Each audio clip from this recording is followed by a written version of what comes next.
Magandang araw sa inyo mga katuwang. Ako po si Brother Ryan America, disciple preacher ng El Shaddai Tapat Chapters. Welcome sa ating almusal for our soul ngayong araw ng linggo, March 9, 2025, unang linggo ng Kwaresma.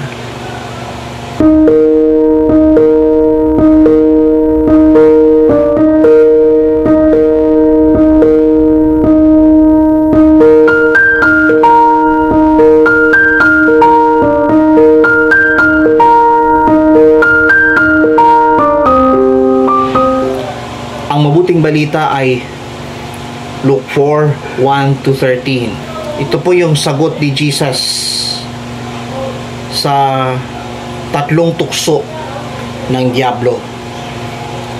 At ito po ang pinakamagandang fresh, viral, trending at hot topic ngayong unang linggo ng Kwaresma.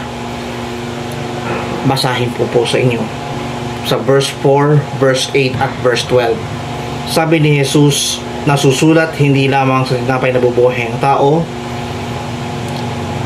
nasusulat ang iyong Diyos at Panginoon ang sasambahin mo at siya lamang iyong paglilingkuran. Nasusulat, huwag mong subukin ang Panginoon mong Diyos.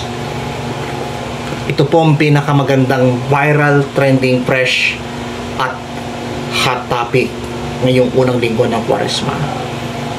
And the winner is Jesus. Ang nanalo ay si Jesus. Hindi nagpatalo si Jesus sa tukso ng diablo. Dahil sa po ay napuspos ng banal na espiritu. Matapos siyang binyagan sa ilog Jordan sa pamamagitan ng kanyang forerunner na si John the Baptist, siya'y dinala ng Espiritu Santo sa ilang, kung saan 40 araw siyang nag-ayuno at doon siya tinukso ng diablo. Kaya di kumain ang Panginoong Yesus sa loob ng 40 araw. Kaya after ng ika-40 araw na nakadama siya ng gutom. Alam niyo, 3 tukso ang hinamon kay Jesus Ang i-challenge na gawing tinapay ang bato. Pangalaway, upang maging kanya ang lahat ng kaharian ng mundo ay sasambahin niya ang diablo. At ang pangatlong tukso ay tinatawag na hamuning tumalon mula sa tuluktok ng templo. Subalit wala siyang sinagot sa demonyo, kundi ang sinabi ni Jesus ang katagang nasusulat. Sa pamamagitan ng nasusulat, yung unang tukso ng diablo, ang tanging sagot, hindi lamang nabubuhay ang tao sa tinapay. Di niya pinansin ang pisikal na gutom. Yung pangalawang kasagutan ng Panginoon sa pangalawang tukso ng demonyo ay tinanggihan niya ang alok ng mundo. At ang ikatlong tugon ng Panginoon ay huwag subukin.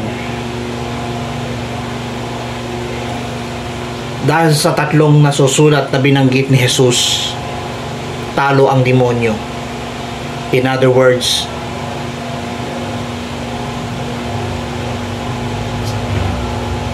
points si Jesus, 0 points ang diablo.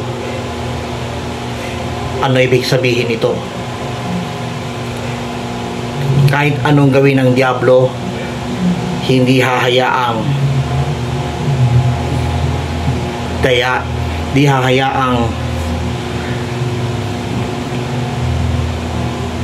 tanggapin ni Jesus ang alok ng diablo, sapagkat siya'y puspos ng espiritu. Wala siyang ibang tugon kundi ang nasusulat. dahil sa kasulatan, panalo si Jesus. Panalong panalo si Jesus. At di siya nagpatalo sa tukso ng diablo. Kung nagustuhan niyo po ang video nito, tapagpala, pass to everybody. Sama-sama nating punuin sa social media ang mabuting balita. Gawin po nating viral trending, fresh at hot topic, Lunes hanggang Linggo, ang mabuting balita dito sa Almusol, Almusal for our soul. Magandang linggo ng umaga ang bati ko po sa inyo lahat.